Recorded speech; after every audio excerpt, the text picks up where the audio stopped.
SSC study smart में आप सभी का बहुत बहुत स्वागत है। This is my new channel. आज सीजीएल का जिन लोगों ने भी फॉर्म भरा है, ठीक है, वो बड़े ईगरली वेट कर रहे हैं और उनके मन में ये दुविधा बनी हुई है और सभी ये जानना चाह रहे हैं कि एग्ज़ाम का क्या होगा, पोस्टपोन होगा कि नहीं होगा, कि जान अटकी हुई है। तो सबसे बड़ी बात यह है कि हमारे जो मैथ्स के टीचर अभिनय सर, उनके पास इंटरनल इन्फॉर्मेशन के अकॉर्डिंग उन्होंने बात बोली है और बड़े दावे से वो बोल रहे हैं कि एग्ज़ाम जो है वो उसके पोस्टपोन होने के बहुत ज़्यादा चांसेस हैं।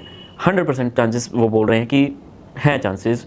और हालांकि ऑफिशियल नोटिस नहीं आया बट चांसेस बोल रहे हैं वो।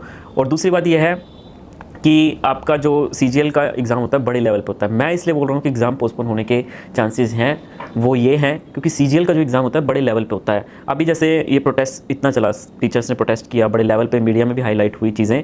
तो उसमें क्या हुआ, उसके बाद स्टेनो का जो पेपर है, क्योंकि उन्होंने स्टेनो का पेपर रद्द नहीं किया, स्टेनो का हुआ, लेकिन वही बात है उसमें उससे भी बड़ी जो सिलेक्शन पोस्ट फेज 13 वाले एग्जाम में देखने को मिली थी जो कमियाँ, इससे भी ज़्यादा कमियाँ इसमें देखने को मिली हैं। ठीक है, बहुत ज़्यादा दिक्कतें आ रही थी। ऐसे में सीजीएल जो इतना बड़ा एग्जाम माना जाता है, जहाँ पे अफसर निकलते हैं बड़े बड़े लेवल के, आपके यहाँ पे सीबीआई के निकलते हैं, इनकम टैक्स के, जीएसटी डिपार्टमेंट के, तो वहाँ पे ऐसी दिक्कत ना आए, बदनामी होगी एसएससी की भी और एडिक्विटी की भी। आगे टेंडर भी नहीं मिलेगा अगर इस तरीके की कोई आगे गड़बड़ जो है वो देखने को मिलती है, क्योंकि बच्चे बहुत ज़्यादा हैं। तो इस वजह से मेरे को लगता है पोस्टपोन होने के चांसेस हैं, क्योंकि ये 15-20 दिन में ही सारी चीज़ों को देखेंगे, एडमिट कार्ड सही करेंगे, सेंटर्स नज़दीक लेके आएंगे, ठीक है, बहुत सारी चीज़ें इनको देखनी है। तो वो थोड़ा सा टाइम मेरे को लग सकता है 20 से 25 दिन का इनको लग सकता है।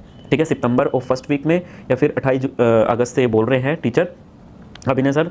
तो कुछ सोच के बोला होगा उन्होंने।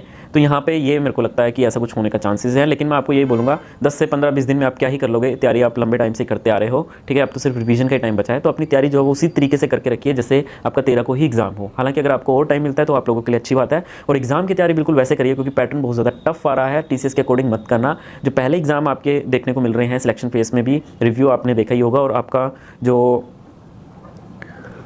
ये स्टेनो वाला जो एग्जाम है उसके अकॉर्डिंग आप देखना, ठीक है, उस पैटर्न के अकॉर्डिंग जो आपके एग्जाम, कुछ रीजनिंग के क्वेश्चन में जैसे बैंकिंग का पैटर्न होता है ना, वैसा कुछ पैटर्न जो है वो देखने को मिला।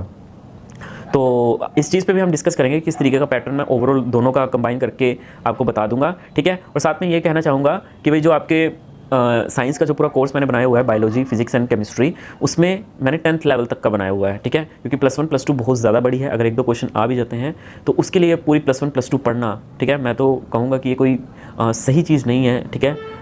सिर्फ 1-2 क्वेश्चन के लिए इतना बड़ा पढ़ो, ठीक है, मटेरियल और सिलेबस पढ़ो तो वो पढ़ा भी नहीं जाएगा। तो 10th लेवल तक मैंने जितना बनाया ना वो उतना सफिशिएंट है, एग्जाम में उससे बाहर आता नहीं है। तो हिस्ट्री, इकोनॉमिक्स और ये जो कंप्यूटर, ये जो साइंस है और कंप्यूटर, ठीक है, ये सारी चीज़ें बहुत अच्छी तरीके से मैंने बनाई हुई हैं। ये बुक्स अगर आप लेते हो तो एग्जाम में आप क्वेश्चन छोड़ के नहीं आओगे। मैंने सीजीएल के पुराने पेपर भी देखे हैं, सीएचएसएल के भी देखे हैं, लगभग 95% कंटेंट वहीं से आता है।